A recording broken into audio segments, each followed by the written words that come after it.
Hey everyone, this is episode 13 of the Black Swamp Podcast, and just so I don't waste anybody's time, I'll cut straight to the point.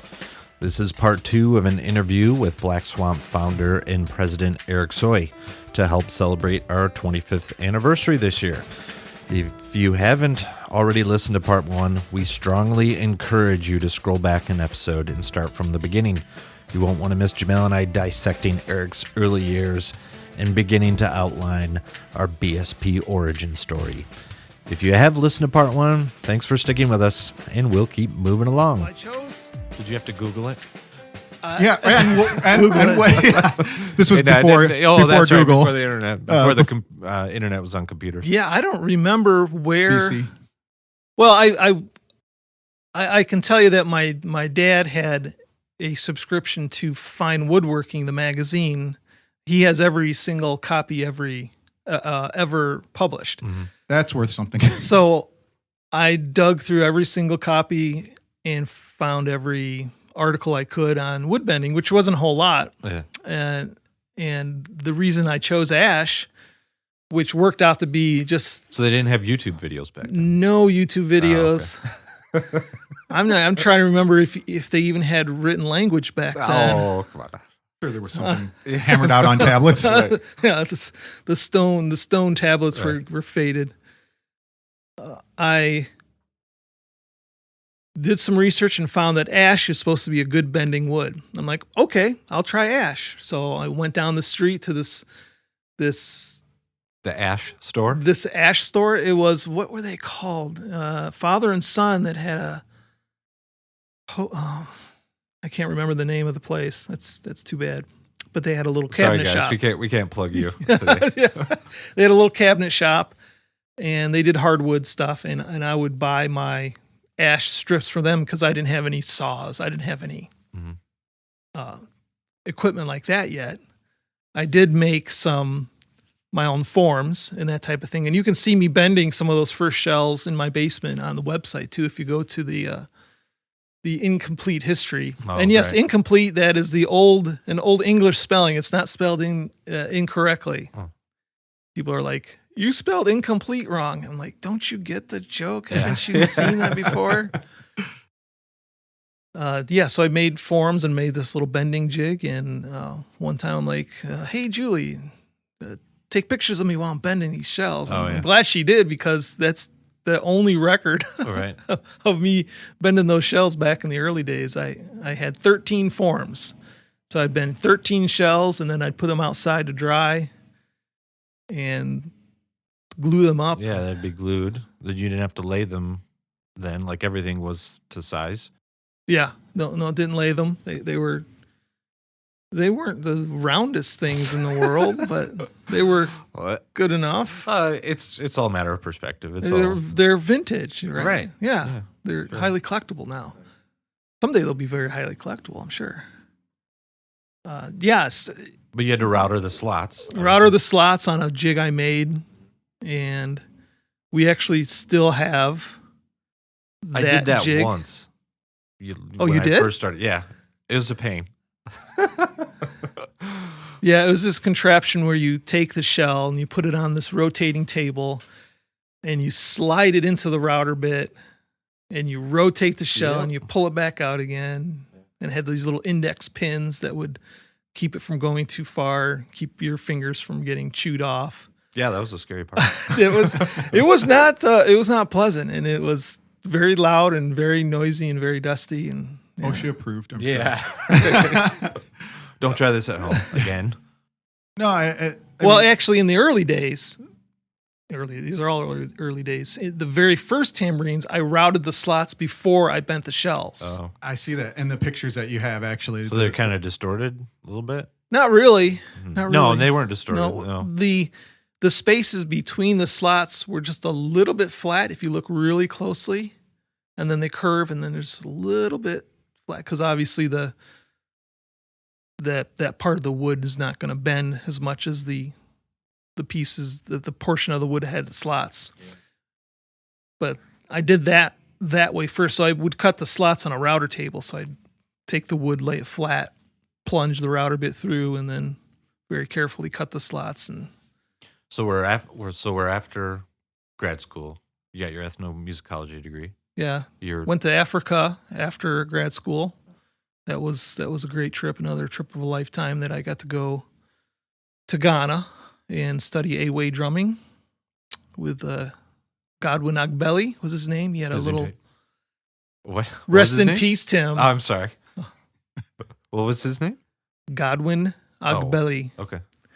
He was a teacher of my teacher who would come to the United States and to Canada and teach workshops, and he was a great guy because he would come to America and he would earn money, and then he would take the money back to his village, which was out in the middle of nowhere. We were in the middle of nowhere, but he built a school with this money. He built a school across the street from his village, and he would also, basically, he was the elder statesman of his village. I mean, when we showed up there, it was a group of 12 of us that time that went from Bowling Green. When we showed up there, and we could tell that he was treated like a god to his village, and in African culture like that, someone like that is treated with really great respect. So he was an interesting guy, and he had his country wife, and then he had a city wife also. I remember that about him. Wow. We had when we showed up, they had this home brewed whiskey stuff that they wanted us to take a shot of as a welcome. Wow. I remember that. So that was the summer after I graduated. Okay. And then Bowling Green, Roger Shoup had been growing the studio because he was a super enthusiastic guy. People liked him. He was a really good recruiter. So they had me stay on to do some teaching of the undergrads. Mm-hmm. And also Roger Shoup, Steve Cornelius, and I were in a trio called Timeline, where we would do various trio stuff, ethnomusicology type stuff. So okay. we didn't play traditional percussion ensemble trio stuff. We did a lot of bata. Did I already talk about this? A little bit, yeah. Okay. Right. That was a long time ago. Yeah. About that. Yeah, so that was the years after grad school.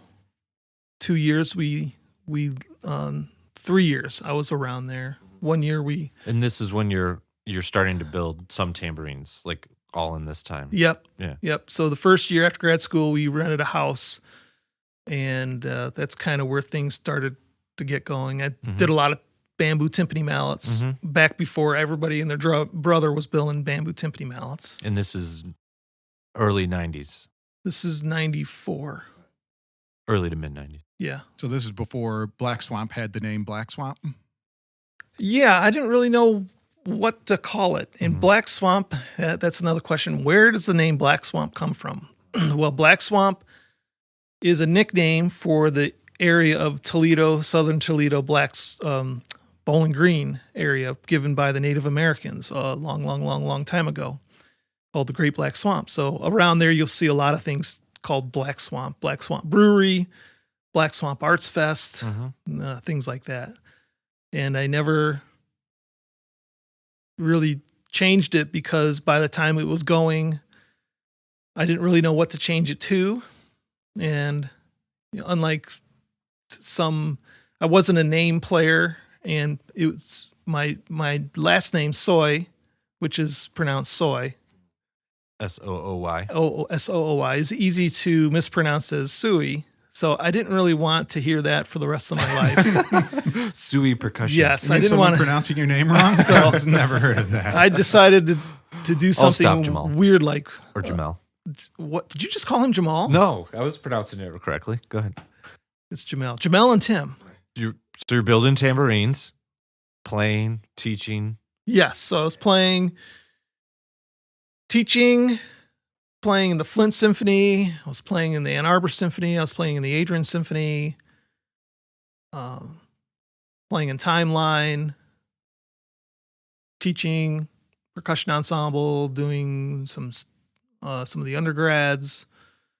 Taught African music one semester.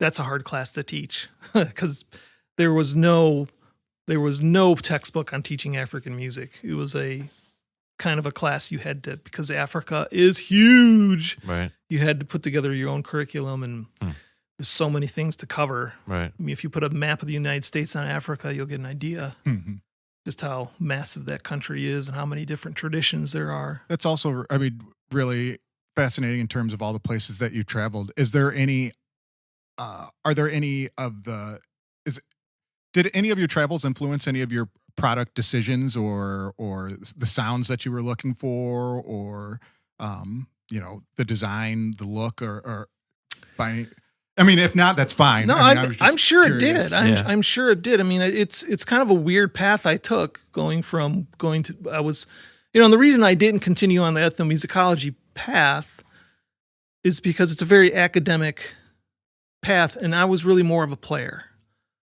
And rather than suffer through a PhD in something that kind of wasn't built for me, I decided that that's kind of not my thing. And, you know, my travels and the different kinds of musical traditions I got to play, I'm sure it all influenced me somehow. And I guess in the most general sense, it makes your ears open up. You really got to start hearing things differently. And in Africa, I can still remember the drums. They sound, I still have the African drums I brought back, the A-way drums I brought back, but they don't sound like they do in America. They don't sound like they sound in Africa. It's just all different because of the weather and and just the social situation, and it's the whole package. Just like gamelan instruments, they give you kind of the same vibe, but it's totally different when you actually hear them where they are, where they're supposed to be. In the setting. Yeah. And I never really thought about that. Yeah. I mean, I think that's interesting, because if you're designing an instrument yourself, trying to take that into consideration, that, you know, you can't, either you're trying to make something to achieve that sound that's outside, or get as close as you can, or rather just being able to understand that it's not, and it is what it is, and that's what you were intending to do. So being able to differentiate between the two. Yeah. And so that's the biggest thing, I think, is just opening up the ears, just listening to a lot of different things. And that, you know, for 2 years in ethnomusicology, we studied a lot of different types of sounds that were very much different than the Western sound. So you're playing, teaching again, and building instruments. When did it kind of start to turn, like kind of a little crest where, you know, people seeing what you're building? Hey, can you build me one of those tambourines? Can you build me some timpani mallets? Or did you decide to go to a PASIC and show some stuff? Or well, yes, I did, Tim. Well, I'm just trying to get the timeline here. So 1995 was the first PASIC that I exhibited at. Right.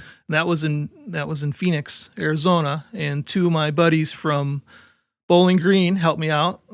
Jim Howell and Scott Thomas. Shout out to Jim Howell and Scott Thomas. They were my first employees, I guess you could say. Right. Paid out of my pocket. Not officially, but they would hammer jingles and help me make timpani mallets. So we went to Phoenix and had this little booth. And did you drive there? Or you flew? Oh no, we flew. Shipped some stuff. No, we flew, and we didn't ship. Took it on the plane. Oh, no way! Took everything on the plane. Can you imagine doing that now? Yeah. So you took. Yeah. Can I put this crate in first class? Sir, we're going to need you to step out of line. Right. We're going to need to pat you down. I think there's a picture somewhere of us walking down one of us took of. We were carrying these giant boxes. It was just it was so primitive. Right. But you just do what you got to do. Yeah. You know, you got to do what you got to do when you're starting a business or trying to get something going. And and it really it just sort of kept morphing. Yeah. Yeah. There was a point where I said, okay, I'm going to concentrate more on this than on playing. But then I won an audition with Grand Rapids Symphony, so I started doing that a lot. That was in 2001. I know we're jumping ahead a little bit, but yeah, it grew by word of mouth, contacting players saying, hey, can I send you a tambourine to look at and play? And then you tell me your feedback. Right. So I did that with Rainer Carroll from LA Philharmonic, players in the Chicago Symphony, Chris Lamb, New York Philharmonic, that type of thing. Tom Freer, who plays in the Cleveland Orchestra, who was my teacher when he was a student at Cleveland Institute of Music back in 1986, right when I graduated from high school. He was teaching at a local drum shop in Cleveland that I would go hang out at on Saturdays. That was my Saturday morning hang, is to go to the drum shop and dream. You were one of those guys. Dream of all. Dream of all the drums. Look at all the drums. Sir, are you going to buy anything? Yeah, right. I did. I bought my first brand new kit from that shop. It was a Tama Swing Star, five-piece kit. Yeah. In jet black with power toms. Oh. Yeah, that kit was. Well, that kit hung around too long. See, I got power toms. That's what Jamel's supposed to be cutting. Yeah, you have power toms, and it's 2018. They won't be power toms for long. I keep telling myself that. No, I think that's a really good spot to maybe pause for now, and we can pick back up. Yeah. To when I really got serious. No, I think it's cool. We're kind of up to where it really started to catch fire. Yeah, and you sort of you have a name. And maybe you're just on the cusp of kind of starting the business, 94, 95. Yeah, we haven't even gotten to the letters from lawyers threatening me. Yeah, that's going to be exciting stuff. Yes, stay tuned because we'll leave that out. Yeah. Cool. Thank you. Thanks for sitting down, and we'll pick up another time. Yep. Okay. Awesome. Thanks. See you later, everybody. Bye. This has been a BSP production, recorded and produced out of the Black Swamp Percussion facilities in Zeeland, Michigan. Audio assistance by Nathan Coles. And music by Adam Hopper.